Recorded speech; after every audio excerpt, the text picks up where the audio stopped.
அண்ணன் தமிழ் தேசியம் பேசுறாரு. வேல்முருகன் அண்ணன் வந்து தமிழ் தேசியம் பேசுறாரு. அவர் தமிழ் தேசியம் வச்சு நடத்துறாரு. தமிழ் தேசியம் அண்ணன் வந்து தமிழ் தேசியத்துக்கான கோரிக்கைகளை கையில் எடுக்கிறாரு. எங்களுக்கு ஃபர்ஸ்ட் எங்க சமுதாயத்துக்கான கோரிக்கைகள் நிறைவேறினா நாங்க அனைத்து சமுதாயத்துக்கும் சேர்ந்து போராடுறோம். நாங்க எல்லாருக்கும் பேசுறதுக்கு ஏன் சமுதாயம் மேல வந்துருச்சுன்னா அனைத்து சமுதாயத்துக்கும் சேர்ந்து நாங்க கோரிக்கை கொடுக்குறோம். அது கட்டாயம். எங்க சமுதாயமே கீழ இருக்கக்குள்ள ஃபர்ஸ்ட் இதுதான் உயர்த்த முடியும்.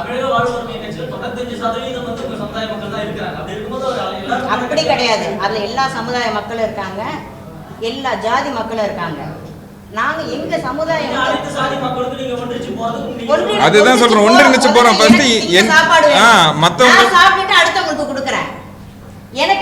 எங்களோட மக்கள் வந்து 40 ஆண்டுகளா இந்த கட்சி பாட்டாளி மக்கள் கட்சின்னு ஒரு கட்சி இடஒதுக்கீடு போராட்டத்தில் உயிர் நீத்தவங்களோட அந்த சபத்துல ஆரம்பிச்ச கட்சி தான் அது. அந்த கட்சி வந்து இன்னைக்கு 35 ஆண்டுகளா அந்த கட்சி ஆரம்பிச்சு என் மக்கள் இன்னும் பின்தங்கிய நிலையில் தான் இருக்காங்க. அன்னைக்கு மஞ்சள் பையை தூக்கிட்டு அந்த ராமதாஸ் அவர்கள் வந்து இன்னைக்கு பென்ஸுக்காரும் ஆடிக்காரும் அவர் தைலாபுரத்தில் ஒரு தோட்டம் வச்சிருக்காரு 300 ஏக்கர்ல. வன்னியர் கல்வி அறக்கட்டளைன்னு ஒரு கல்வி அறக்கட்டளை ஆரம்பிச்சாங்க. அதுக்கு வந்து காடு வெட்டியார் அவர்கள் வந்து முழுமையா ஒரு கிராமமும் போயிட்டு எனக்கு ஒரு பொடி மண்ணும் ஒரு செங்கலும் கொடுங்க, இந்த வன்னியர்களுக்காக நான் கல்வி அறக்கட்டளை ஆரம்பிக்கிறேன்னு சொல்லி ஆரம்பிச்ச அந்த கல்வி அறக்கட்டளை இன்னைக்கு திருடி அவர் சொத்தா சேர்த்துக்கிட்டார் ராமதாஸ் அவர்கள். அவரை பத்தி பேசுறதுக்கு தான் நாங்க இங்க வந்திருக்கோம். அவர் வந்து இந்த மக்களை இன்னும் சுரண்டி தின்னிக்கிட்டு இருக்காரு. அவரோட பையனுக்கு வந்து பெட்டி சேர்க்கறதுக்கும் அவரோட சொத்து சேர்க்கறதுக்கும் அவர் பையனுக்கு ஒரு அமைச்சர் பதவி கிடைக்கணுன்றதுக்காக கூட்டணி பேசுவார். என்னென்ன டிராமா வேணாலும் போடுவார், யார் காலில் வேணாலும் விழுவார், எவ்வளவு கீழ்த்தனமா வேணாலும் ராமதாஸ் அவர்கள் போவார்.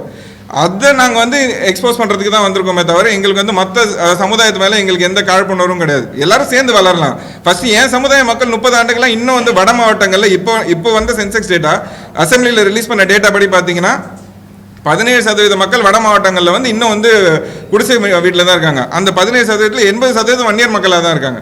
அப்படி இருக்க பட்சத்தில் நாங்களே இன்னும் கீழ்த்தங்கிய நிலையில் இருக்கும்போது நாங்கள் எங்களுக்கான கோரிக்கைகளை முதல்ல கேட்குறோம். நாங்கள் மற்றவங்க வளரக்கூடாதுன்னு சொல்ல, நாங்கள் சேர்ந்து வளர்றோம். ஃபர்ஸ்ட் நாங்கள் வளர்ந்துடுறோன்றது தான் என்னோட கோரிக்கையாக இருக்குது. நான் வளரணுன்றதுனா நான் என்ன சொல்கிறேன்னா, மக்கள் தொகை கணக்கெடுப்பு எடுங்க, எங்களுக்கு என்ன ரிசர்வேஷன் இருக்குதோ அதை கொடுங்க, அதுக்கு யார் சப்போர்ட் பண்ணுறீங்க, அதுதான் என்னோட கேள்வி. அதை பற்றி ராமதாஸ் அவர்கள் கைவிட்டுட்டார்.